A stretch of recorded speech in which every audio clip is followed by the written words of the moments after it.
Le Noël de Jacky. Jacky le moine déambulait depuis des heures dans les rues. Il errait comme une âme en peine. Il était mal, il avait mal.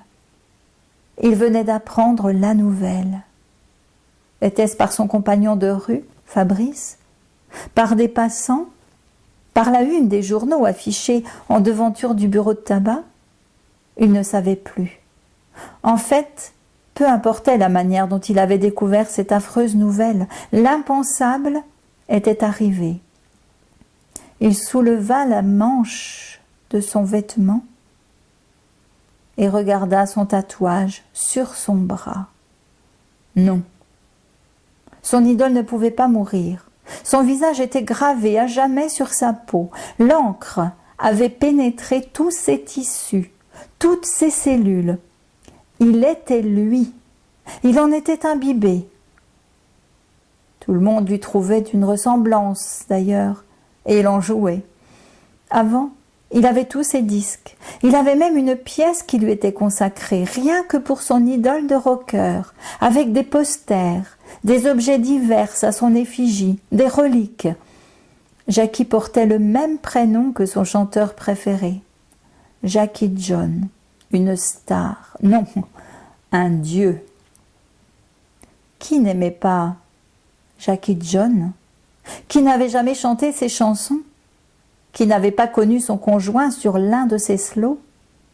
Car le rocker populaire qu'il était chantait aussi bien de la variété des slows que du rock.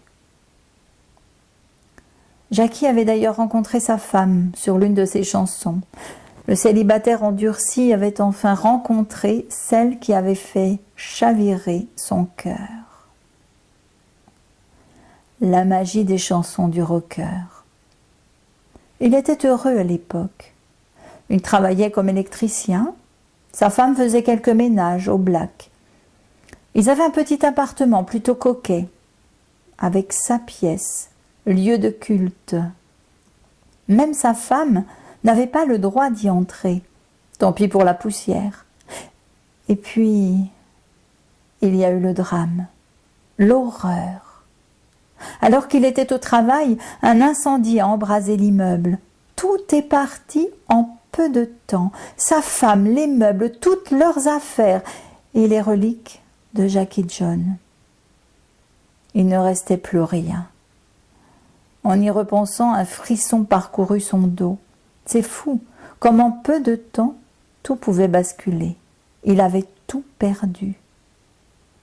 Comment continuer à vivre après ça? Comment se reconstruire?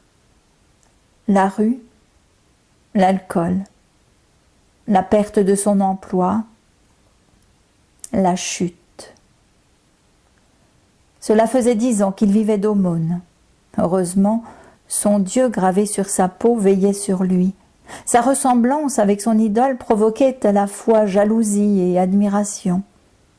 Quelques balafres sur son visage, stigmates d'agression subies les premières années qu'il était à la rue, mais aussi ses tatouages lui donnaient un statut bien particulier.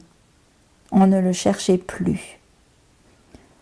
Il choisissait ses compagnons de galère, ses endroits pour dormir, sur des bancs l'été, sous des cartons l'hiver. Il avait survécu à toutes ces galères comme il avait pu. Mais là, c'était autre chose. Comment vivre sans son Dieu? Même s'il ne l'écoutait plus, même s'il ne l'avait jamais vu en concert, il ne le suivait qu'en lisant les journaux et revues, retrouvés çà et là. L'essentiel étant de le savoir en vie et actif. Il avait toujours l'espoir qu'un jour sa situation puisse s'améliorer. Alors, c'est sûr, il se paierait un billet pour l'un de ses concerts, grandiose à ce qu'il paraît. Aujourd'hui, tout s'effondrait. Il éclata en sanglots et s'écroula sur le sol froid de ce mois de décembre. Il met du temps à se relever. Il n'avait qu'une chose à faire, le rejoindre. mourir pour le retrouver là-haut. Il reprit sa marche, tel un automate, et se dirigea vers la rivière. L'eau devait être glacée, mais pas autant que son propre cœur. Il longea la berge, puis monta sur le pont. Il enjamba le parapet, se pencha et s'apprêtait à sauter lorsqu'une toux interrompit son geste. « Excusez-moi, que faites-vous là ?» Surpris, Jacky se retourna. Un homme âgé vêtu de rouge l'observait. Jacky n'en crut pas ses yeux. Le Père Noël. Là, il rêvait. Il allait se réveiller et apprendre par la même occasion que son Dieu n'était pas mort. L'autre s'approcha de lui posa la main sur son bras. Jacky ressentit une chaleur se dégager de cette main, gagner son bras, son épaule, puis très vite tout son corps, et surtout, son cœur.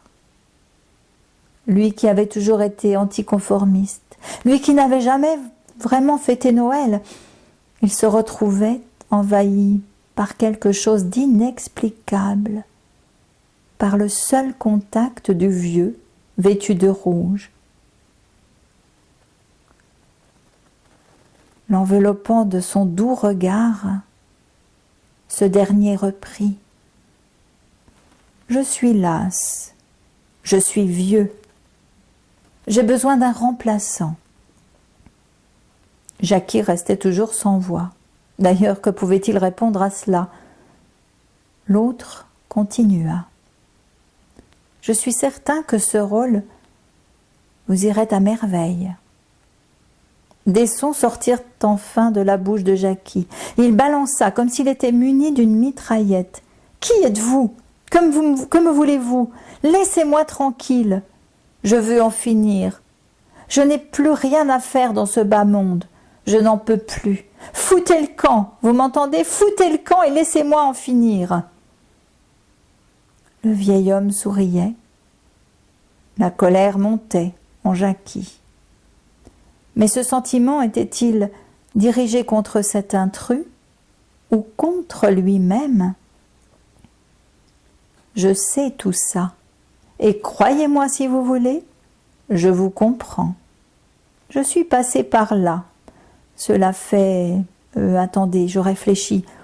Cela fait presque 40 ans. J'ai voulu me jeter depuis ce même pont. Je n'avais plus rien qui me retenait dans ce bas monde, comme vous dites.